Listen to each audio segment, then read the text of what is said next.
আচ্ছা তাহলে তো নিশ্চয়ই এখানে 3 রকমের খাবার খাওয়ানো হবে। হ্যাঁ 3 রকমের আর ফিনিশার এবং একদম স্টার্টার। একদম স্টার্টার। আচ্ছা প্রথমে স্টার্টার দিয়ে শুরু করছেন? একদম প্রথমে স্টার্টার দিয়ে শুরু করছি, তারপরে গোয়া, তারপরে লেয়ার। একদম একদম। আচ্ছা এই 3 রকম খাবারে মোটামুটি একটা মুরগিতে ছোটবেলায় কতটা খাই, মিডিল বয়সে কত খাই, একদম লাস্টে গিয়ে কতটা খাই খাবারের যদি হিসাবে বলা হয়? অ্যাভারেজ হিসাবে আমি ফার্স্ট যদি আপনার 1000 মুরগি হয় তাহলে কতটা খাই, 1000 মুরগি মোটামুটি ধরে রাখুন 25 কিলো খাবে।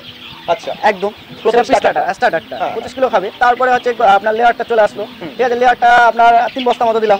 আচ্ছা আমি যেটা দিই না তারপরে তো চলে আসবে গ্রোয়ার। হ্যাঁ তারপরে গোয়া, এবার গোয়াটা একদম রেডি হওয়া পর্যন্ত গোয়াটা 70 কিলো চলতে থাকবে, একদম চলতে থাকবে। আর লাস্টে গিয়ে ফিনিশার সেখানে 3 বস্তা খাওয়া একদম দিয়ে কমপ্লিট করে দেব আমি। ওকে ওভারঅল দেখা যায় এক একটা মুরগি প্রায় 3 কিলো থেকে 3.5 কিলো খাবার খেয়ে নেয়। একদম 3.5 কিলো খাবার খাবে একটা মুরগি, 3 কিলো থেকে 3.5 কিলো খাবার আপনার খাবেই। আচ্ছা দিয়ে 1 কিলো ওজন আসবে। একদম 1 কিলো ওজন আসবেই সেটা। ঠিক আছে। আচ্ছা এরপরেও তো একটা খরচ থাকে, যেমন হচ্ছে মুরগি আছে মানে শরীর খারাপ ঠান্ডা লাগা এগুলো থাকে, হ্যাঁ সেগুলো তো সেখানে একটা ওষুধের খরচ আছে, তাহলে ওষুধের খরচ